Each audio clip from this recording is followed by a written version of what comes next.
Hello students, welcome to Legacy As Academy. In this particular video, we are going to discuss about a recent statement that has been given by US Senator Lindsey Graham related to the India's import of oil from Russia. Now, this is a series of we can say statements coming from the Western countries before Donald Trump also has warned that those countries which will continue to do business with Russia will face a heavy tariff from United States of America, and even 100 to 200% of tariff can be imposed on such country, and especially countries such as India, China, Brazil have been targeted in this. Before that also we have seen from NATO Secretary General also similar kind of warning statement has come, and now new statement has come from one of the well-known senator of United States who was on Fox News, and during one of his interviews he has said that President Donald Trump will impose steep tariffs on those countries which continue to do business with Russia, and these tariffs can be even as high as 100%. Not only that, also if you try to understand that on what ground, on what basis we have Lindsey Graham has stated that sanctions can be imposed and tariffs can be imposed on the other countries. So he has basically stated that the reason behind this is very clear. The objective of US government is to cut off any kind of financial support that Russia enjoys. Specifically, it is believed that Russian President Vladimir Putin is able to run his war horse solely because of the fact that he is able to sell oil in the international market, and that is the biggest source of revenue for the Russian economy as such. So this kind of statement, this kind of, we can say, threatening remarks are nothing but can be considered as a tactics which is not only what you can call as not only are indicating what you can say these statements are not only pertaining to countries such as India, China, Brazil. They are also indirectly hinting to Putin that if he does not stop his war, then obviously the other countries will also face pressure, and Russia's major bilateral partners will also face pressure. Basically, as we try to understand, Russia has the richest reserve, of one of the largest reserve of natural gas. It has also large reserve of crude oil, coal, and this is believed that it is this particular revenue that is fueling the war machine of Russia as such. Now, as far as current situation is concerned, the America, or if you talk about the entire Western groups, they have not imposed any kind of sanctions on the Russian oil. That means there is no prohibition as such in buying Russian oil. What they have done is they have put a price cap of $60 per barrel. That means no country can buy Russian oil if it is being sold at a price that is higher than $60. Now we try to understand also, Lindsey Graham have given a statement directed toward President Putin also, where he stated that you have pledged President Trump at your own peril. Now, what it means is that in the beginning days of President Trump's presidency, if you remember, he has clearly stated that one of his stated goal of his presidency is to create a kind of siege-fire like situation and bring an end to the war that has been going on between Russia and Ukraine since last 3 years, since 2021 February basically. So he also said that you have made a major league mistake and your economy is going to continue to be crushed. We are flowing weapons to Ukraine now. Obviously, recently President Trump has taken a U-turn where he has decided that Ukraine will be provided with weapons, especially Patriot missile systems and all, and this will be used to fight Putin back. So these kind of statements have been made by Senator Lindsey Graham. Now, most interestingly, the tone in which the statement has been made seems quite threatening in nature. Not only these messages were directed to President Putin, but also are directed to other countries such as India and China. He has threatened that United States is going to crush the economy of these countries if they continue to do business as usual with Russia. You are buying cheap Russian oil at the expense of the world, and President Trump is tired of this game, and basically he has given a choice to these countries that you have two choices now. Either you choose to do business with the American economy, or you can do business with Russia and help Putin. And he also has shown kind of confidence that given choice between these two options, most of countries are going to come and pick the American economy. And basically, between we talk about the fight between Russia and United States of America, he has clearly said that Russia will be defeated and US will emerge as victorious.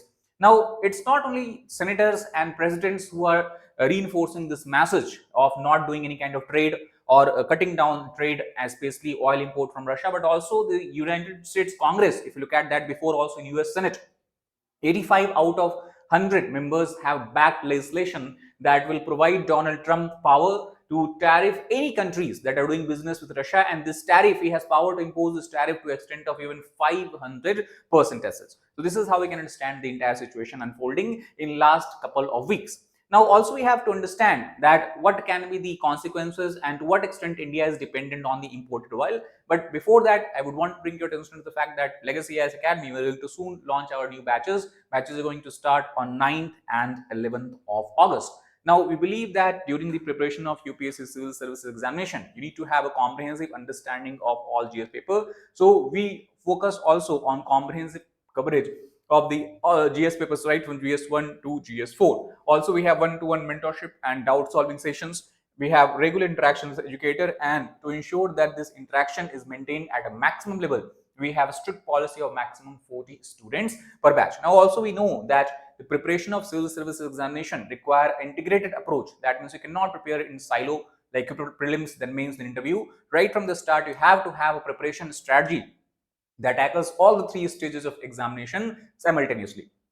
So basically, for this daily mains answer writing practice can play a big role, and we also have test regions both for prelims and mains examinations where students can evaluate their performance, and based on the feedback received, they can further change or streamline their preparation in this regard.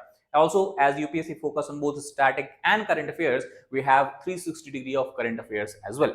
Now, if you want to know more details of this program, you can click the link in the description box, or you can give a call or at the particular number being displayed here, that is 9606900004.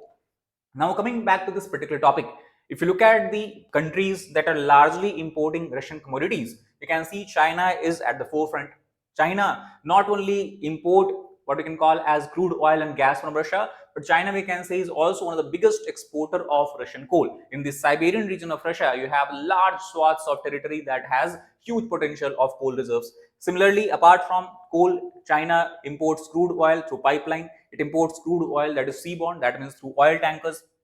Then also imports oil products and chemicals, and even pipeline gases, because again, if you try to look at the geography of these countries, Russia and China shares a long border, and that makes it interesting, that makes it easier for them to do trade by the pipeline network. On the other hand, at the second number, we have India. India, as you can see from this graph, largely it imports crude oil, and that also crude oil it imports, that is seaborne trade. There is no direct pipeline connecting Russia and India as such. And coal makes a small percentage, and then you have the oil products and chemical that make a small percentage. But overall, we see you have a clear-cut dominance of seaborne crude oil. And as we know that in most of the major ports of India, we have petroleum refineries, so it is easier for refiners as well. They bring what you can call as crude oil by the container, and then they refine it, and further by pipeline, it is transported everywhere inside India as well. Now, apart from that, Turkey, European Union, and Taiwan makes up other countries which import Russian oil as such. And this is something that India has also given a befitting reply recently when General Mark Rutte and Donald Trump has asked India to stop importing oil from Russia. They have clearly stated that European Union also currently is importing oil from Russia. Before also, European Union used to be a largest consumer of Russian oil, and many countries today, if you try to understand of European Union itself, are largely dependent on Russian oil, and they still have not stopped this flow as such. So this kind of double standard is something that India has clearly pointed out.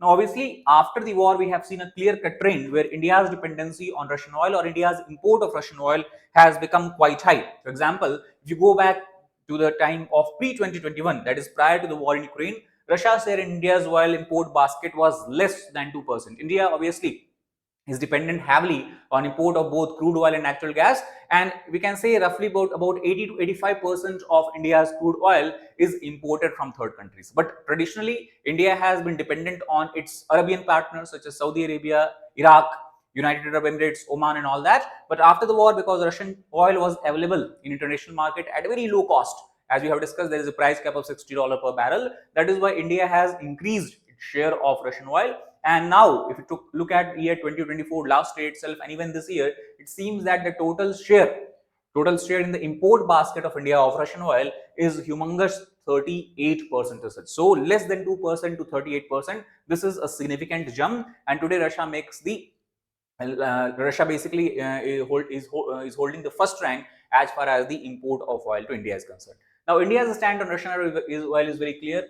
India defends its decision based on the strategic economy. It says strategic autonomy, and also from the perspective of energy security. Because obviously, if India stops importing Russian oil, if India stops buying Russian oil, in that case, it would have to look to some other countries. These other countries anyway are supplying oil to those countries which earlier used to buy oil from Russia but now are buying from these countries. Like Gulf countries now have become one of the major supplier of oil and gas to the European Union. So in that case, there will be a sudden supply shock in the international market that will not be good for either India's economy or even for the global economy as such. Plus, India has obviously stated that it is not taking any side. It has not decided not to join any group. Rather, the group led by Russia, China, or Iran, we can say, the axis they have created, or the group that is led by Western powers as such. And also in case of India, the trade is not done in US dollars because Russia has been heavily sanctioned here. So no Western institutions are basically allowed to carry out trade with Russia. So whatever trades India and Russia have, it is settled in their domestic currency, that is rupee versus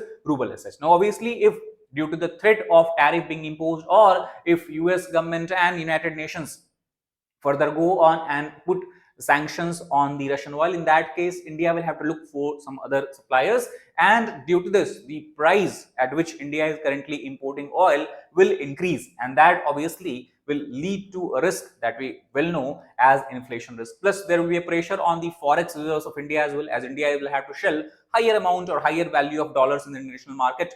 Plus, because of such kind of situation which will threaten the economy of India, there can be tensions between the partners of India, especially those which India enjoys a strategic partnership, whether it is US on one side or Russia on the other side. Or also, the other only option India will have is to diversify its oil import, and in this case, a careful balancing act is required. Now, as we know that India and China both are trying to represent global south, as we can see from here, referring to the southern hemisphere, countries of southern hemisphere, it will also have implications. Such moves of sanctions will also have implications on global south, such that there will be asymmetric energy access. As you know that 60%, 60 to 65% of global oil and gas reserves are concentrated within few regions, especially Middle Eastern regions and the North Africa region as such. And there will be obviously a clash between the Western sanctions imposed and the development goals of this country, because obviously one of the major hindrance in ensuring development of these countries which are still in the developing stage is the higher prices of commodities, and higher crude oil prices will obviously interfere there. Also, India should look to create some kind of BRICS plus energy security model. As you know that the partnership or the countries that are becoming partners of BRICS is continuously increasing, and it will also help in the long term in creating a multipolar global order. This is how India can try to tackle and deal with the current crisis, current issue as such. That is all about this video. If you like the video, please hit like and share it with your friends. Subscribe to our channel for more such content. Thank you very much.